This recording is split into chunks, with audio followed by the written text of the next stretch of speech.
Hey everyone, Overfletch here, and today I'm bringing you another Fletch Rambles video.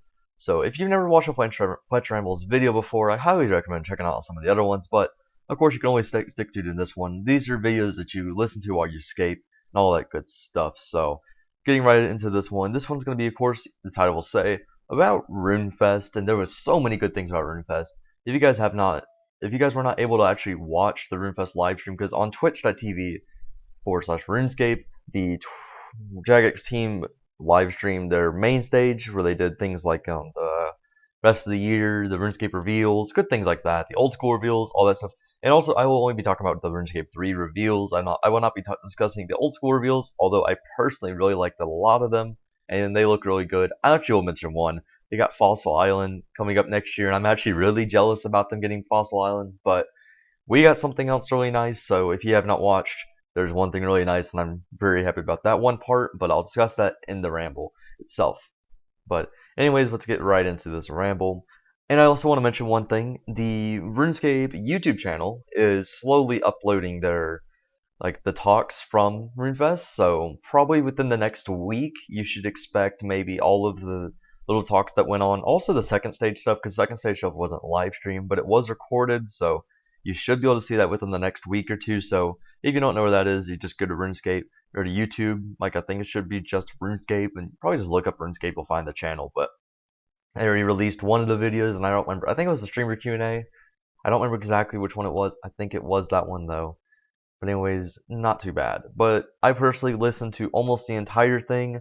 It started at 5:30 a.m. for me, and I actually didn't wake up until about 6:37. So I didn't watch the first part. I didn't watch the RuneScape rest of the year, but I did catch the reveals and all the other cool stuff. So that was really good.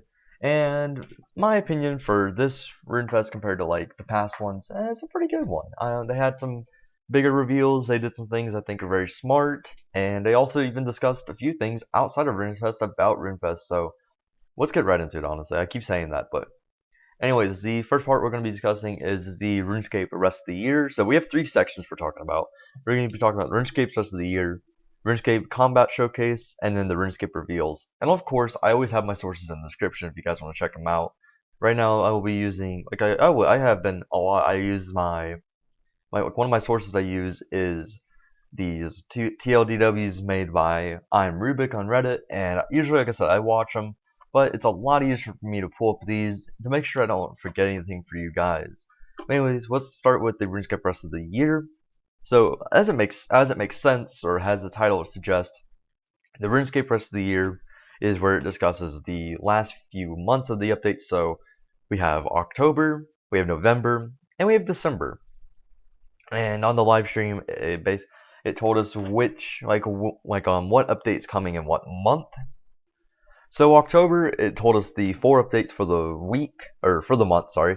We have the first week will be Customer Support Week. I don't know if there's anything extra, but that's just what it says. And then the second week after that will be Bounty Hunter. The week after that should be the Arc Chapter 2. And then the last week of October, we have Halloween minigame or event. And it's a decent month. I don't know. Thing about it is, like, last year, if you guys were around for Halloween 2015, that was really not. It was kind of hyped, but the event itself was not that liked by the community. So I'm kind of on a not on edge, but I'm kind of curious about this Halloween. I don't know how it's gonna be. I actually did not do the 2015 Halloween event just because of how many people disliked it, and even like when I looked at it from other people's perspectives, it didn't look fun to me and it didn't look worth it. So I never did the Halloween event personally. So I hope this one to be good, and of course I'll probably do it for you guys anyways to make sure to give my little assumptions on it.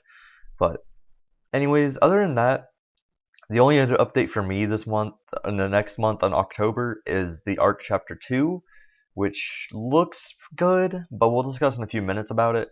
I mean, thing about it, like, I don't really need much content in October personally, because I have so many little things so far, like Nomad Hard Mode supposed to come out pretty soon, so I don't know, unless that gets delayed, because remember when we used to talk about Augmented Dies, and then 2 months later it finally gets revealed, but anyways, that's for me personally. I won't really be touching Bounty Hunter and all that. So, I mean, it's for other people. Like I've said before, it's a good update, and they should release these things. But like I said, it's just not for me. So November, we have two things. One of them I really don't like. I don't know if this thing will discuss it. If not, I'll discuss it at the end. But the two updates are Fate of the Gods 2, which I'm heavily excited for. Really like Fate of the Gods 1, and I can't wait to see what they do with Fate of the Gods 2, and also what the rewards are going to be, of course. But other than that, there's another one called Bank Bidders, which I'll give you guys a little description of Bank Bidders. What Bank Bidders are is basically you're able to you're able to bid on people's banks of banned accounts. So I really don't like that personally. I actually heavily hate it, to be honest. But I don't know, like, I mean, if it's gonna come out, it's kind of hard for me just to sit here and talk bad about it forever. So basically, it's exactly what it says. It's kind of like a Storage Wars things. You don't figure, like, if you ever watch the show Storage Wars, or like a storage auction, if you know what those are. Basically, what you do is like you go like people's like storage units that they didn't pay for, and you're able to bid on these people's storage units. That's basically the best way to explain bank bidders. And I'm personally heavily against it, honestly, because people like lurers and scammers and stuff, their items, in my opinion, should be not back into the economy. Like, it's just, especially bots. Like, no matter what, if they bring back bots, that's so dumb. Like, that's so stupid. Because the reason of banning a bot is so the bot's materials do not make it into the economy and make items drop. So, if that happens, then like like say for example if like they banned a Aviency bot with I don't know 100 and let's say 200 mil range. Let's say it got 200 mil range at Aviencies, and it had, let's pretend it kept all of its adamant bars. I don't know what it would be. Let's pretend it's 500,000 adamant bars. That may be a lot, way too many, but we'll pretend for this example 500,000 adamant bars. Now, let's pretend they put it on the bank bidder and somebody wins that.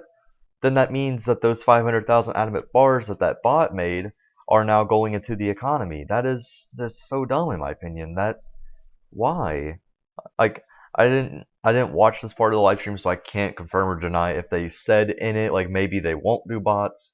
But if there are bots in there, it's super dumb to me. Especially lures also. Like, those items shouldn't be back into the game in my opinion. And they also have crashed the rare market, I've heard. For some of my friends that have a little bit more money, I've heard that a lot of the party hats have just like massively gone down recently. I think, like I said, I think the red party hat went down over a bill GP recently. So that's pretty interesting. But I can't say much about the rare market. I just say personally about the materials market itself, like it's just kind of dumb. If you're gonna allow like materials to come back into the game, that just defeats the purpose of banning bots. You might as well not ban bots. So, or like reset their stats only, but let them keep the materials. But whatever. And I didn't mean to stay on that topic, but I just tried to tell you guys how much I really don't like it. Anyways, that's the only two updates for November that they're showing. I don't know if there's more. I don't know if there's less. But that's the two that they're showing. Probably patch weeks. But in December, we have two big updates, which are, of course, the Christmas event. So last year's Christmas event was fine. Had some really large XP for Ironman, but that's another topic. Not really large, but I think it was a way just to take advantage of it a lot. I don't know. And then the next one was Sliske's in-game, so I'm heavily excited for Sliske's in-game. So that's probably one of my favorite updates over the rest of the year. Probably actually my favorite update for the last 3 months. So, anyways, let's get right into let's talk about the Ark Part 2. So for those of you unaware, if you did not go to the Ark is basically the Eastern Lands from Ports. It's actually the first island of Ports of the Eastern Lands himself. And it was not taken that well. The update was not taken well. It had a lot of grind and repetitive, boring skilling. Although personally, I don't mind it because there's AFK. but the comp requirements apparently took like 20 something hours, and they were just not really fun comp requirements, and they were just kind of lame. Basically, you just kept getting materials and sold those materials. There wasn't much to it, so I personally did not have to go for the comp requirement. I've probably done at least 5 hours of AFK there, and I didn't mind it, because personally, if it's an AFK comp requirement, to me, I don't understand the problem. But I know there's a lot of hate about it, and then just not a lot of people like the arc itself. My personal big gripe with the arc is that there's no like nice bank to just go there and just do some bank skills. I've said this before, but if you go to places like now, like the reworked Catherby, or just I personally just like a lot of the banks in game. Like, of course, you'll probably see me a lot at the Max Guild, just because I don't. It's just sometimes effort to leave. But main, the main part about it is like the only bank there. I think is just the bank chests. I think there's some deposit boxes, but that's about it. Anyways, it's gonna be coming out in October. Like I said, I think it's gonna have the new items. And they also talked about some goals about it. They said they want to make traveling as easy as possible. I don't think traveling was that hard in the arc 1, and I think let's see, cost of supplies will be reduced, and the fewer supplies will be required. That's pretty nice. They will remove the caps of supplies. That's good. That is actually pretty good. They will find the supplies. You can find supplies from random islands. That is also pretty cool. 50/50 free supplies on launch, not too bad there. And then also you can get rare drops to get free tickets. I guess that means free tickets to like your own random islands. That's pretty cool if that is. And then here's the content for it. There's going to be new islands. There's going to be cyclopses, but I can't say it. I'm really bad at English language sometimes, even though I am English.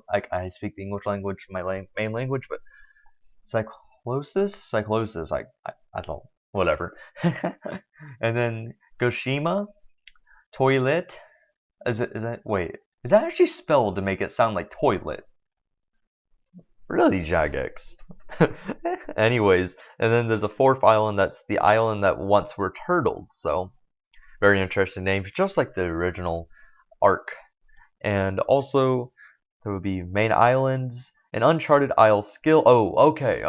So the main island skills, like an Uncharted Isle skills for this batch, will be divination and farming. I'm kind of curious what they'll do for farming. If it's just gonna be like XP, or if it's gonna be something like kind of like Livid Farm, or like Livid Farm is a mini game where you get XP per hour. That's what I'm trying to say. I'm trying to think if they're just gonna add new patches, or if they're gonna add a way just to train farming. So that'd be interesting. And then a few other skills will be, I guess you can train there. It'll be herblore, thieving, and construction. And then there'll be some other events. One of them, they said castaways. And there'll be some implant-like creatures. And there's also bird watching. I don't understand that part, but should be pretty interesting. Of course, there are some rewards, as always. 2 of the rewards are kind of nice, I guess, are tier 85 boots and gloves, the complete port armor sets. Well, one thing interesting about this, unless these are physically Def Lotus, like to make it look complete for the outfit, that's fine. But we already have Glacior and Automaton, like gloves and boots, which are tier 85 tank boots and gloves. Now, personally, I don't use tank gloves and boots, but that's for me. But anyways, like we already have those in the game, so I kind of don't see the reason for it. But if it's just for the Fashion Escape, just for the Fashion Escape. Another item will be Crystal Siphon, and this will allow crystal equipment to be siphoned as if it was a tier 90 weapon, so, or armor and all that stuff. So, for those of you unaware, at level 12, a tier 90 will be siphoned at 621,000 XP, and I believe regular tier 70 crystal is like 459 or something like that, so it's a pretty good increase. So not too bad there. And also they're releasing a hunter outfit, and it looks pretty cool. I'll make sure it's in the description, of course. And there will be a 5% set with a 1% XP boost per piece as usual, and a 1% extra if you have the full outfit, so it will be 6%.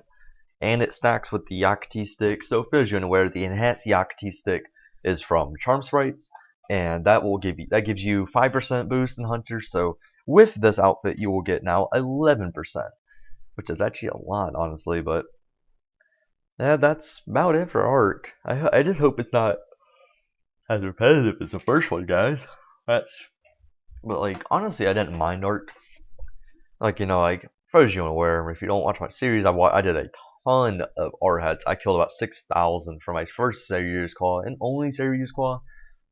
So of course I probably did a lot more combat than most people do there, but the art hats are not too bad. And they're not bad. It's just it's like 1 mil an hour if you don't get a claw. So it's pretty bad. Like that's pretty bad. But like I mean like the killing them is they're a nice little monster, and they have I guess a interesting mechanic. But I hope they actually learn their mistakes. So that's the thing, because basically what they did with the comp requirements, like those comp requirements made it so people did not ever want to go back. And I have a feeling that because so many people do not like the Arc Part 1, they will be biased that they do not like Arc 2, even if they don't do it. So, anyways, let's talk about Fate of the Gods 2. They also announced that here. Ooh, okay, they have the quest requirements for the Fate of the Gods 2. It's called Children of Ma, and the requirements are, of course, Fate of the Gods, and the Light Within, which is the final elf quest, so that's one for the prayers. And then Dishonor Among Thieves. It's also recommended that you complete the Ritual of the Majra and World Roiks. I'm guessing those are recommended because of either lore, or there might be an additional bonus, like Fate of the Gods 1. If you have all the recommended quests done, it will give you a little extra boost, so that might be where that's coming from. And then there's also, it talks about some of the key content. You'll be able to visit Friendske. Zeros and Zamrock will meet.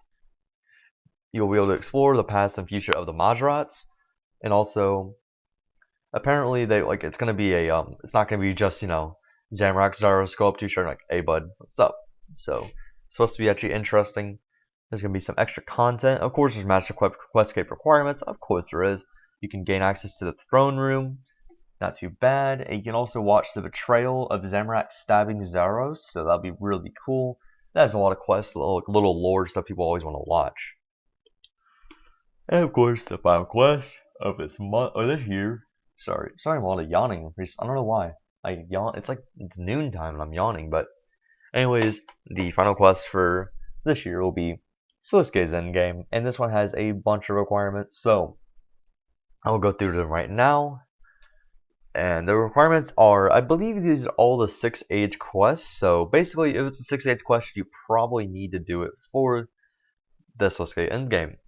So we have Death of Chivalry, Dishonor Among Thieves, Fate of the Gods 1 and 2, Heart of Stone, Hero's Welcome, Kindred Spirits, The Mighty Fall, Missing Presumed Death, Nomad's Elegy, One of a Kind, and Within the Light. Yeah, I believe that's either all the 6 age or there might be a little not 6 age in there. I'm not really sure. The key points of this quest will be the Stone of Jas, having all the gods gathered together, Sliske's final plan, because it's in Sliske's end game, so that should be actually coming to fruition. We'll see what happens.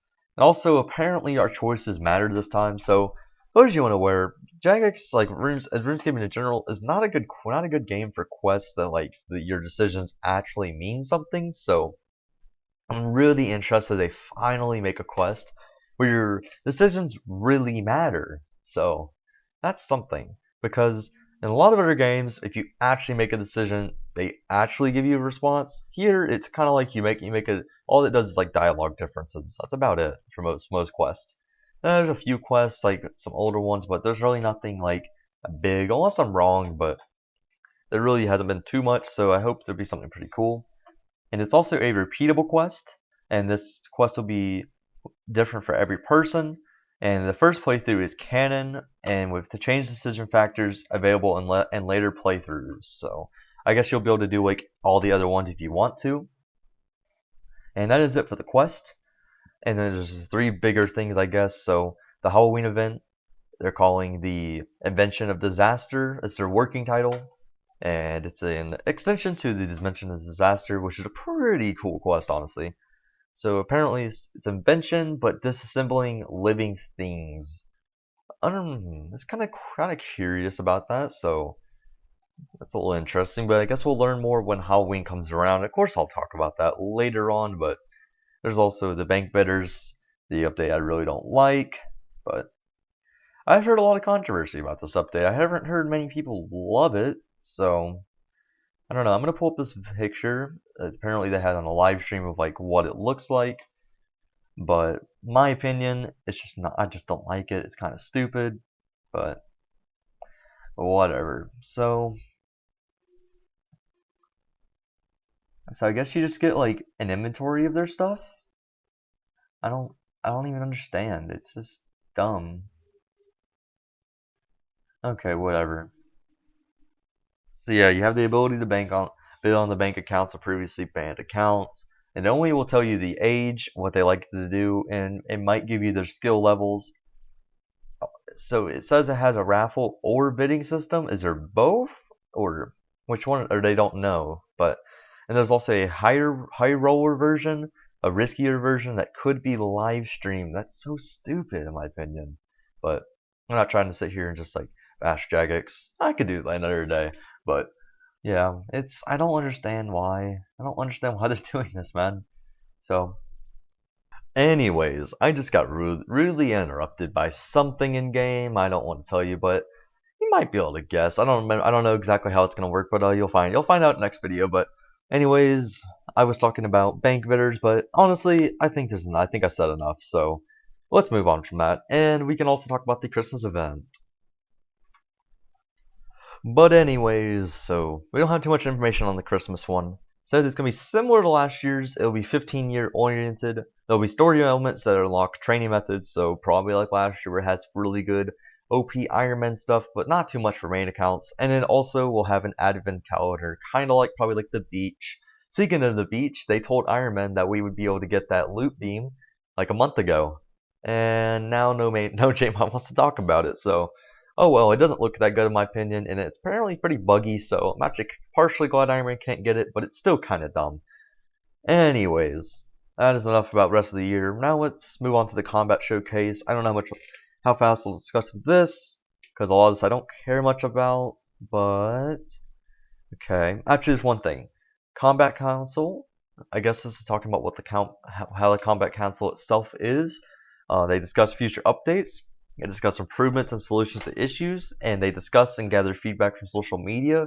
And as a group, they make decisions and implement them. So, I mean, it's pretty standard what you think a council would be. Anyways, they go into PvP, and I'm not gonna talk about PvP because it's just not my thing, and I'm just biased that I'm not really towards it. So I'll link in the description. Like I said, if you want to read about PvP, you definitely can.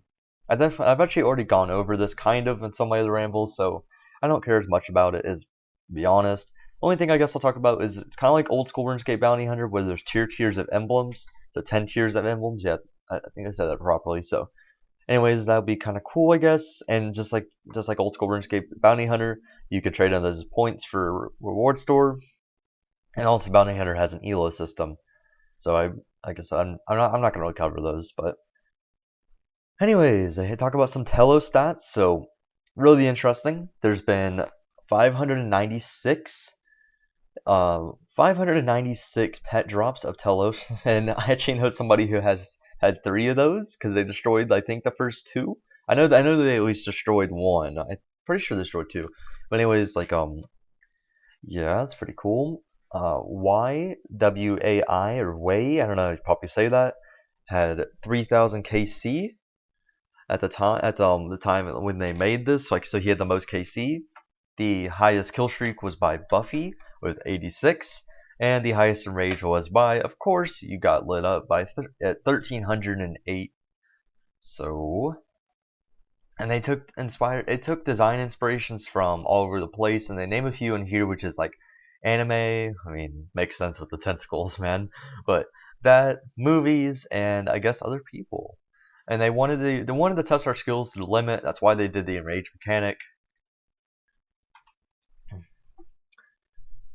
So they also discussing, oh yeah, there's one thing we discussed. So boss kill timers in 2017, they will be resetting all boss kill timers. So they will also be releasing a high score system and seasons. And I also hope they have a high score for kill count for, like, say for example, I have almost 3,000 Twin Fury KC, and it'd be nice to see where I rank up against other Ironmen, even just other just other people in general. So it's cool.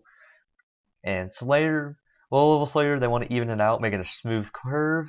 And higher level Slayer mobs, they want to rebalance them. And then they also discussed the Telos problem. Tier 99 is not the limit to gear tiers, it's just the wield limit.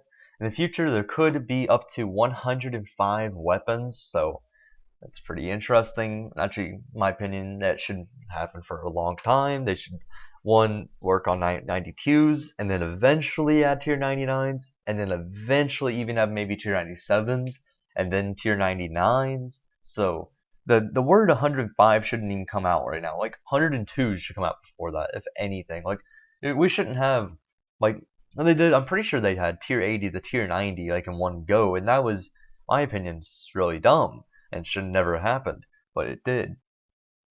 And then, oh yeah, so we will be making NPCs stronger, so new content has a use. That's kind of gear will be more broad and have more uses, and gear will feel more beneficial. I wonder if that's just for Telos in general. I don't know. Oh yeah, Shattered Hearts was in this, and I don't know how to feel about Shattered Hearts, honestly. So ETA for Shadow of Hearts is the first half of 2017. The objective is to get through the world as quick as possible. You leap through randomly generated worlds, so I guess kind of like dungeoneering. You find and interact with mini-bosses, creatures, secrets, shops, etc. And you get these little mutators, so I'll probably discuss that way more in the distance whenever they talk about, like Shattered Hearts. It's Shattered, is it called Shattered Worlds? Yeah, I think I said Shattered Hearts. But Shadow Worlds, there's things like explosive, enemies die on death, static, the longer you stay still, the more damage you take, soaking, clouds spawn randomly and rain down from the world and create lightning. So really interesting things like that. It's one of those updates to me that sounds really cool, but if they don't do it properly, it's gonna be really boring and bad. So hopefully they do it right, and it's a really nice piece of content. But it's really hard to just say yay or nay about an update about just from concepts. So I have to really play it to get my opinion on it. And also there'll be a challenge mode that has a set world that rotates weekly or monthly for players to compete against each other. So that's pretty cool. I probably won't be taking a part in that part, but oh well. And there will also be a new Slayer dungeon. The rewards chest in the center. There'll be rewards chest in the center of the dungeon, and you collect all the loot dropped, and you can have upgradable chests for extra benefits. The Slayer creatures are treated as one task. The deeper you go, the more difficult and rewarding the creatures are. There'll be a Slayer boss at the end of a dungeon requiring a key dropped by Slayer creatures. This is kind of like old school RuneScape. And I kind of like this, honestly, when like both the games are starting to like to bounce off each other with ideas. Like for example, recently, like, I don't know how much you guys play old school RuneScape, but I follow pretty much all old school RuneScape news. And like old school RuneScape is doing raids, and the raids take a lot of, I think I'd say, concepts from Dunge, but change them, of course, and make them different. But they still take some concepts. Whereas this Slayer dungeon is kind of taking concepts from the catacombs in Zaya, where in Zaya they have a Slayer dungeon called the Catacombs, and in this Catacombs you can kill monsters and you get pieces of this Dark Totem. The Dark Totem is basically a key that unlocks a Slayer boss, and you can kill it. Like I said, it's one Dark Totem per kill. I can't remember the name of it right now. I know it drops a jar of darkness. I cannot remember. Scotizo. The boss is named Scotizo. And it's not really that hard of a boss. It's just like a Slayer boss, so it's nothing really challenging. But the more challenging part, in my opinion, would probably be is getting the totems themselves. But anyways, like, I really like that, and it sounds really cool, and I really like the concept of that in old school RuneScape. So as long as they implement it properly, it should be pretty good in this game. And also, there will be various random activities that provide generous rewards. Hopefully that's right. And there's also a new solo boss, which we'll talk about in the Runescape Reveals. And I feel like this video is already going pretty long enough, so I'm just going to jump in right to instead of the Runescape Reveals. Actually, I looked, and this video isn't as long as I really thought it was, but I guess because I went through the combat showcase really fast. You know what? Since it's not that long as I think, I'll just go back and I'll talk a little bit about the PvP more. So, of course, we have Deathmatch coming out before Bounty Hunter, and Deathmatch is the goal of making Deathmatch is to make PvP fun and more accessible. 30 players will go in and engage in PvP battles. There will be safe deaths with free bandages upon entry. So kind of like, what is it, Soul Wars? I think also Castle Wars. I think they both have bandages, but there will be points that are rewarded based on how well you did and use the purchase items in the reward shop. And these rewards will help you engage in more hardcore PvP, or they will also provide decent items. So pretty interesting there. And then Bounty Hunter, I think I've said already. And also, its goal is to make PvP sustainable, so not just for fun. It's to make it so people actually engage in player versus player activities. There will be, like I said, an elo system, and each week your elo will be updated. You gain points for killing people better than you, and you lose points for dying people worse than you. And your matches are based on your elo. And that's pretty much about that. Again, I'm not really focused on those, and I probably won't even do them on my own content. Unless there's like a real reason for me to do them. As of this time, I don't see anything, but of course that can always change. So, we will talk about the Runescape Reveals. And then inside the Runescape Reveals, they had this nice little chart, and it showed, if you're unaware, about, I don't remember, like a couple months ago, I don't remember exactly when this happened, there was a poll, or a little it was a poll basically, that talked about some updates for 2017. And from this poll, they got back the data, and these are the top 12 updates that RuneScape players basically asked for from this poll. And they also said about this poll that one thing about it that they felt was really skewed, and I think they said they did this on purpose, was the quest, that they put too many quests on there, so that it was hard for them to figure out that. But they know people want quest content, so they're not using this just for that. So if you're a person that's avid about having quest content, know that just because there are no quests on here, that doesn't mean people don't like quest. And look at that cheeky Asian Rice Cup coming in, trying to like my tweet.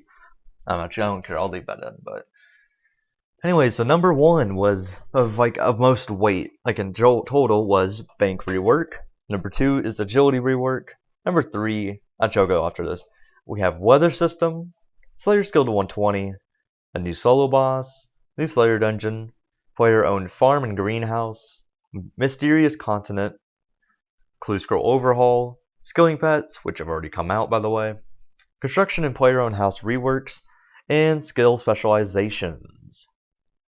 And also, if you're really curious, Slayer skill to 120 got the most of the number ones on people's list, which basically, if you didn't take this poll, it had a lot of updates. I don't remember how many. It was maybe 20 or something, maybe 25, 30, whatever, for 2017.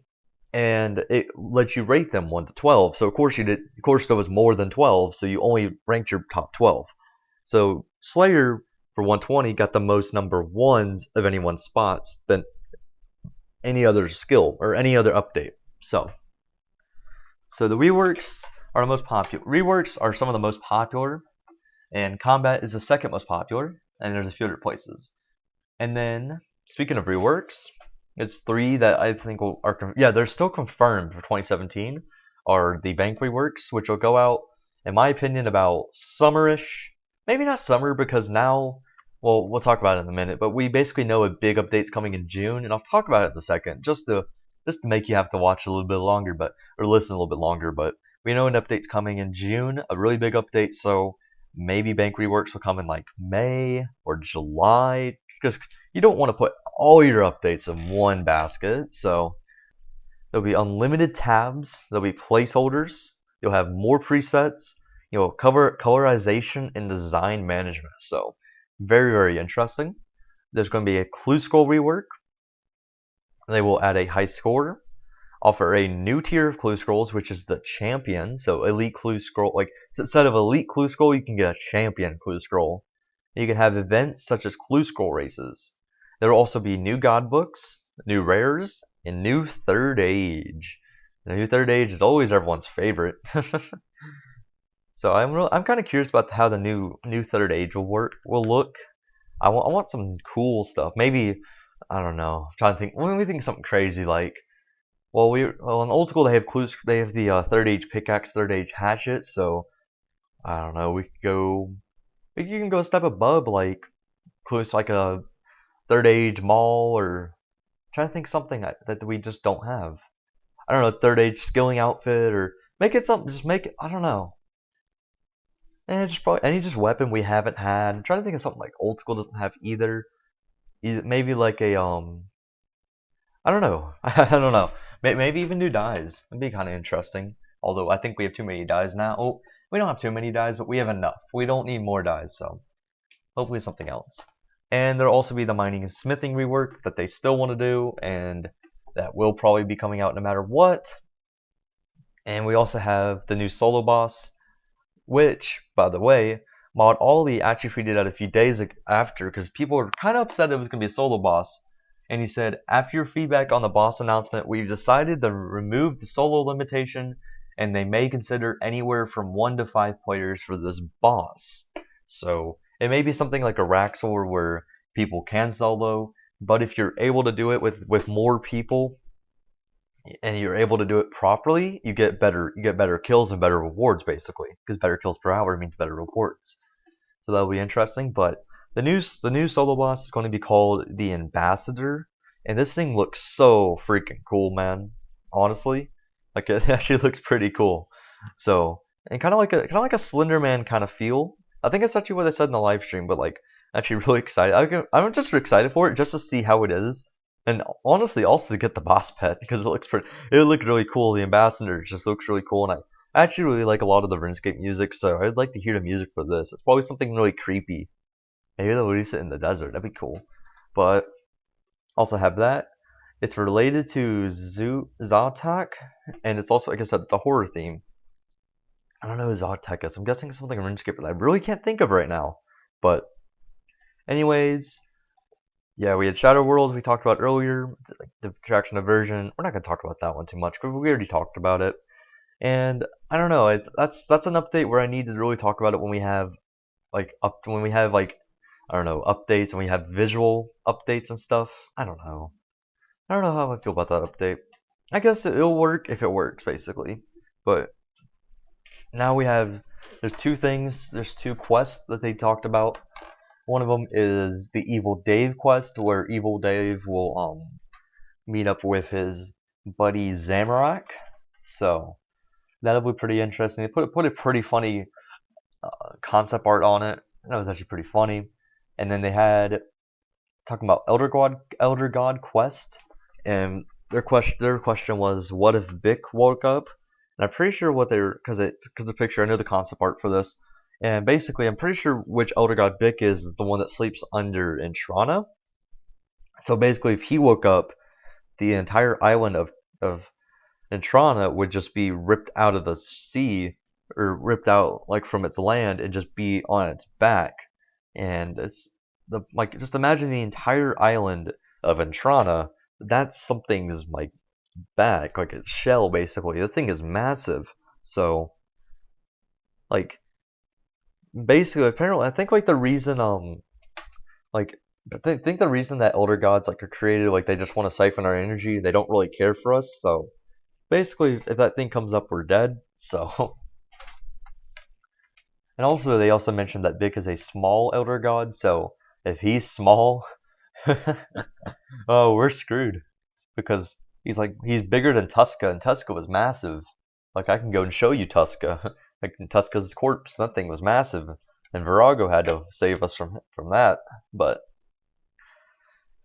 other things, we had combat. We had this one cute little thing called Combat Pets and Pet Park. So apparently you can train your pets, complete various tasks. They didn't really talk too much about it. They just showed the picture of like the concept art, and you get to design your park with cosmetic parts. So it'd be kind of interesting. The weather thing was really interesting. The weather system they want to add. You get to design your park with cosmetic part. Yeah, I already said that.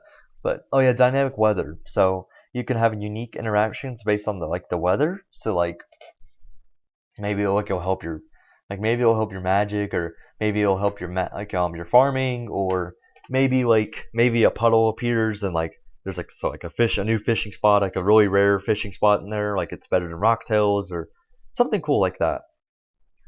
And oh yeah, also this is a update that I'm actually pretty hyped for right here is achievements. So achievements are pretty cool. Basically, what achievements are like achievements. Like say like you guys ever played like Xbox or PS3 or even Steam where you get the little achievements and you try to like you've ever gone try to go for all of them and you know those games that just have really hard achievements of like basically you 100%ing the game. That's pretty much what achievements are.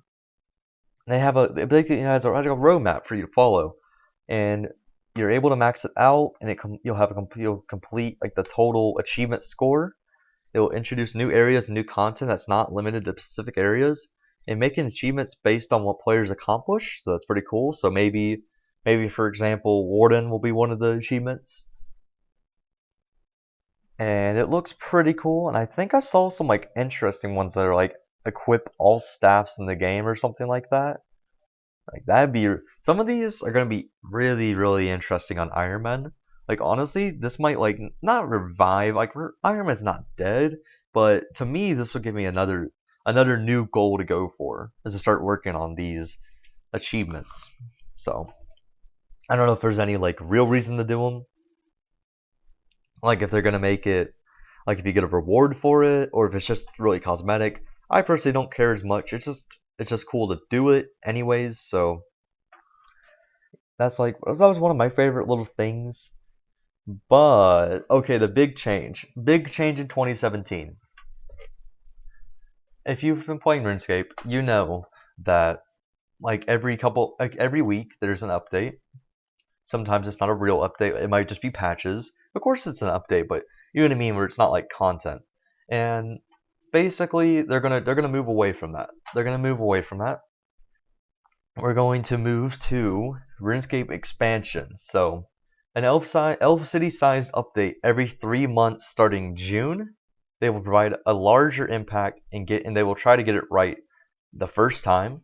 There will be no batches and no dead content on launch, and there'll be regular content between expansions. And it said, for example, like June, there will be this really big expansion, which I'll discuss in 1 minute. So if you haven't heard about it, like I said, stick tuned for a minute. Hold on. There will be June. There will be okay. I'll go ahead and tell you. June, the first expansion is going to be Menethos. So Menethos has been in the game, I believe. I think I looked it up. It was like 2005 and 2017 June 2017. We will finally be able to go to Menethos. So it'll be the Tomb of Menethos, Corundus' quest. There'll be a new Slayer dungeon and more. July could be a skilling event, area rework, bottle quest, new clue scrolls. August might be the beach again, skilling training methods, combat encounter, tales. That's just things they list on here. It might be examples of what things they do. So that'll be interesting. And the surprise, they want to add back surprise like in the game. They don't want to tell us everything. They want to add little flavor things for us. So that'll be nice. And yeah, so the first expansion is gonna be Menethos, and there is a reason I'm very excited for Menethos. I will tell you guys relatively soon, probably in the next couple weeks. I will, and a few of my friends know, but you'll know exactly why I am happy for Menethos coming out very shortly. I'm working on something, and that really helps out basically. So it's a beautiful area, honestly. And it's distinct from the rest of the desert. Oh my god. There'll be massive rewards for XP, high risk. So it'll be a hub like Elf City, and there'll be a lodestone and GE boosts. Which who cares about the GE, man? Who uses the GE anymore, man? But people are suspicious and arrogant. That's pretty interesting.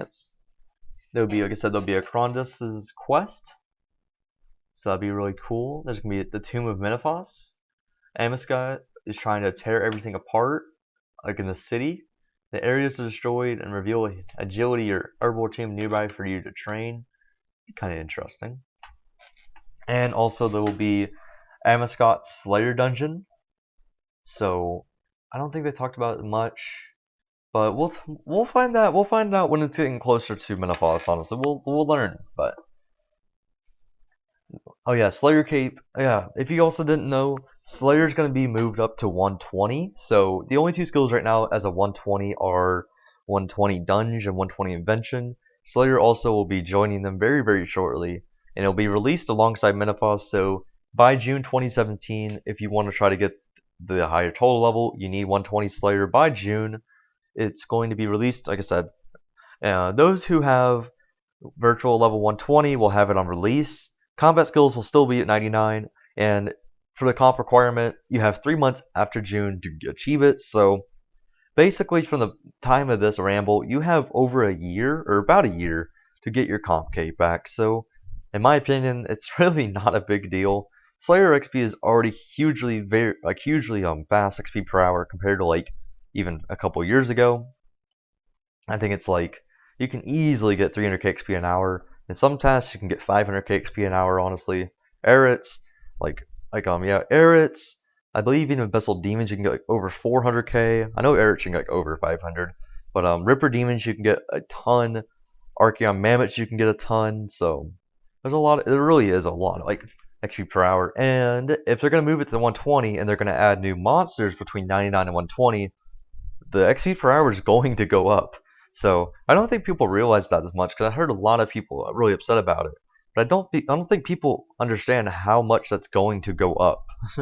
So, anyways, I think that's enough from Runefest. That's pretty much everything. I'll go ahead and give you guys my little overview of things I really like. So, my biggest ones I'm really excited for is Miniphos. I'm excited for 120 Slayer because it will give me more content, more reason to train Slayer. Like I'm like at 25 million Slayer XP, and I've kind of wanted to go for 120, but like I've been getting kind of bored of it. But now that kind of gives you a reason to bring back Slayer and have a real reason to train it. So I will definitely bring back some Slayer content after probably do a lot more next, but and that'll be something. Let's see, what else is there? The pet parks sound pretty cool. The weather system sounds really cool. The achievements sound cool. Achievement system. I'm excited for the quest coming up this last part of the year. One thing I'm really not excited for is the bank bidders. I think it's really dumb. I've already said that, but like I said, that's probably my least favorite part of Runefest 2017 or 2016. I mean, but other than that, that's pretty much it. I don't believe I missed much, and like I said, I will put all my sources in the description as I usually do.